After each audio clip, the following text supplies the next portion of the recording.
Olá, eu sou o pastor Sandro Gomes e me encontro aqui no nosso canal para vos trazer um esclarecimento bíblico, respostas espirituais a questões difíceis. E aí, meditando e estudando a respeito pelo menos de um tema muito interessante, gostaria de externar no nosso canal, no quadro A Bíblia Tem Resposta. Questões a respeito da natureza de Deus e da nossa salvação. Como é Deus? Lá em Atos capítulo 17, versículo 23, dentro do contexto de Atos, Paulo fala-nos a respeito da presença de Deus. Nele existimos e nos movemos. Os teólogos tentaram descrever Deus de muitas maneiras. Ele é a substância de todas as virtudes humanas. Ele é o dono da sabedoria e de todo conhecimento. Ele pode fazer qualquer coisa e todas as coisas que nós não podemos, e ele é tudo de bom que nós gostaríamos de ser. Então, nós dizemos que ele é onipotente, todo-poderoso, onisciente, ele é onisciente, ele é dono de todo conhecimento e ele é onipresente, presente em todo lugar. Esses atributos são os atributos incomunicáveis de Deus. Só Deus possui estes atributos. Por outro lado, nós podemos descrever Deus ao fazer um contraste dele com as pessoas, com as nossas limitações humanas. Por exemplo, nós somos mais mortais, mas Deus é imortal. Nós somos falíveis, mas Deus é infalível. Deus é um espírito eterno e sempre vivente. Ele não tem começo nem fim. Ele é uma pessoa que é totalmente ciente de si. Eu sou. São expressões que aparecem em várias partes da Bíblia. Totalmente moral. Eu tenho a obrigação de. E totalmente afirmativo. Eu farei. Ele é a essência do amor. O apóstolo João diz: Deus é amor. Ele é amor. Ele é também um juiz justo, totalmente fiel e justo. Abraão intercedendo pelos justos, se porventura lá em Sodoma e Gomorra estivesse 50 justos, ele foi descendo, descendo, descendo. Ele disse: Senhor, tu que és o juiz de toda a terra, não farás justiça?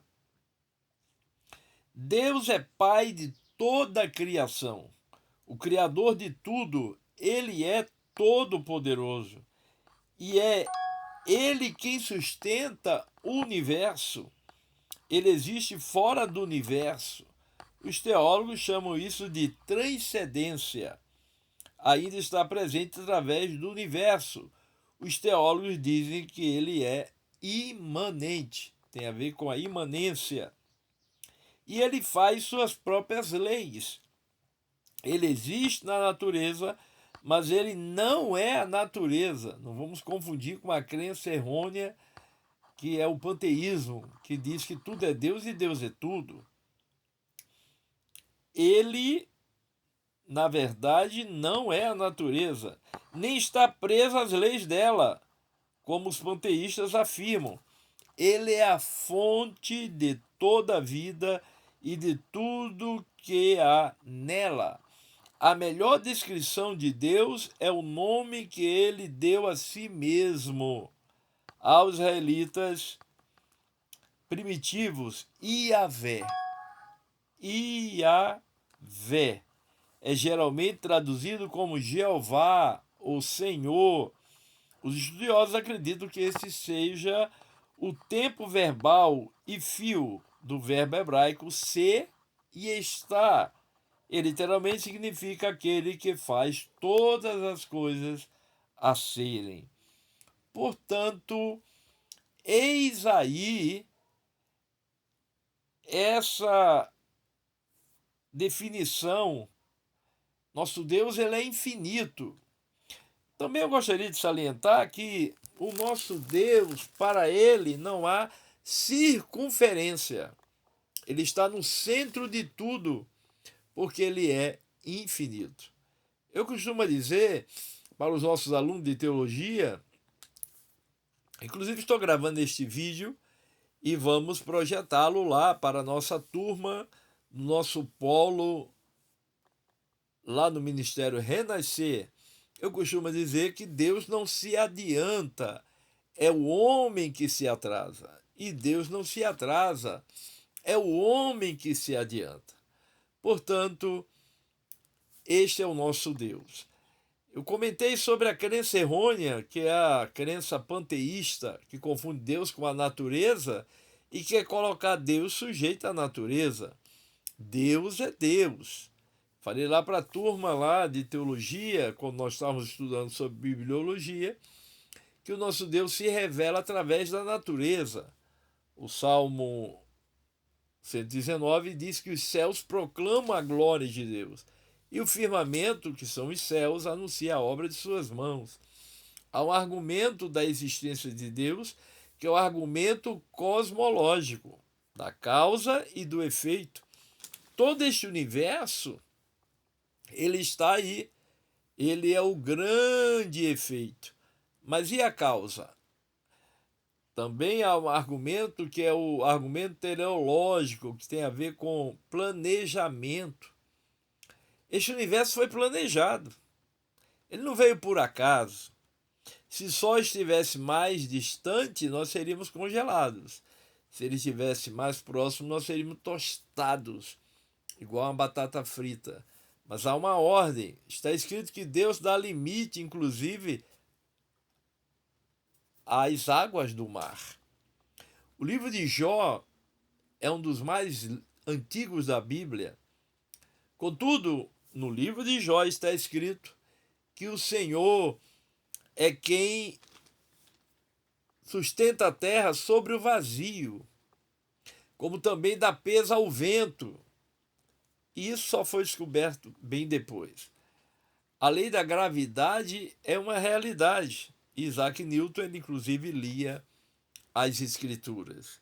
Então, outro detalhe que gostaria de salientar, falei isso para a turma lá de teologia, introdução à teologia, e este vídeo que eu estou gravando é um complemento da aula que estarei passando para os alunos, é o seguinte: quando eu digo eu conheço o prefeito fulano, ora, subentende que ele existe.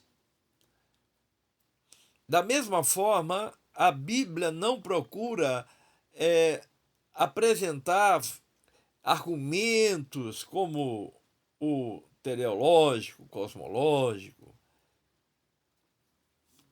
para dizer que Deus existe. Deus verdadeiramente se revelou. Como é que Moisés começa a escrever a Torá, o Pentateuco, o primeiro livro do Pentateuco, que é a Torá, os 5 primeiros livros da Bíblia? Ele começa dizendo: no princípio, Bereshit, no princípio, criou, Bará, Elohim. Então, Deus se revela. Abraão estava ali no centro do politeísmo, culta a muitos deuses em Ur dos Caldeus, e o Deus vivo e verdadeiro, que se revelou a Noé, chama Abraão no meio da idolatria e diz: Abrão, chama ele pelo seu nome original, Abrão, pai exaltado, sai da tua terra, da tua parentela, para uma terra que eu te mostrarei. Eu engrandecerei o teu nome e tu serás uma bênção. Então Abraão, ele deixa a idolatria e passa a adorar o Deus verdadeiro. E ele começa a levantar altares ao Deus verdadeiro, o Deus invisível, mas que se revela porque Deus é Deus.